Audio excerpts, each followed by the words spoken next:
আসসালামু আলাইকুম। সমাজ কুকিং অ্যান্ড ব্লগে আপনাদের স্বাগত জানাই। আশা করছি যে যেখানে আছেন সকলেই ভালো আছেন। আজকে আমি একটি ভিডিও নিয়ে এসেছি, সেটি হচ্ছে তালের পিঠার ভিডিও। এখানে আমার শাশুড়ি মা পিঠাটা বানাবেন। উনি খুব সুন্দর করে পিঠা বানাতে পারেন। এখন তালের রসের মধ্যে নারিকেল কোড়া দিয়ে এটাকে জাল করে নেবেন। সাথে আখের গুড় দেওয়া হয়েছে, কিন্তু আমি দেখাতে পারি নাই। কখনো নাড়তে হবে যেন লেগে না যায়। সময় নিয়ে কাজটা করতে হবে। চুলার আগুন মিডিয়াম হিটে। এখন দুধ দিয়ে দিল তালের মধ্যে। আবার নাড়তে হবে, একটু ঘন ঘন করে নাড়তে হবে। একটু ঘন হয়ে আসলে উঠিয়ে নেবেন।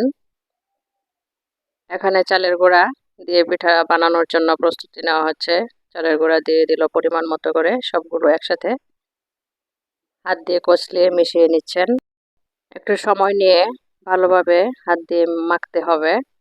এটা কিন্তু ফ্রিজে রাখা গুঁড়াটা, সেজন্য উনি কিছুক্ষণের জন্য রেস্টে রেখে দেবেন, তারপর পিঠা তৈরি করবেন। চাল দিয়েও অনেক ধরনের পিঠা তৈরি করা যায়। মা এগুলা অনেক ভালো পারেন। আমি যদিও বা পারি, কিন্তু তারপর আমার কাছে একটু আনইজি লাগে, খুব মনে হয় কষ্ট হয়। এখন পিঠার জন্য কড়াইয়ে তেল দিয়ে খুব গরম করে দিয়ে দিল পিঠা। খুব সুন্দর করে পিঠাটা হচ্ছে। এই পিঠাগুলা কিন্তু খুব বেশি একটা ফুলবে না, কারণ সাথে নারিকেল দেওয়া আছে, সেজন্য। এই পিঠাগুলা খেতে কিন্তু ভীষণ মজা হয়।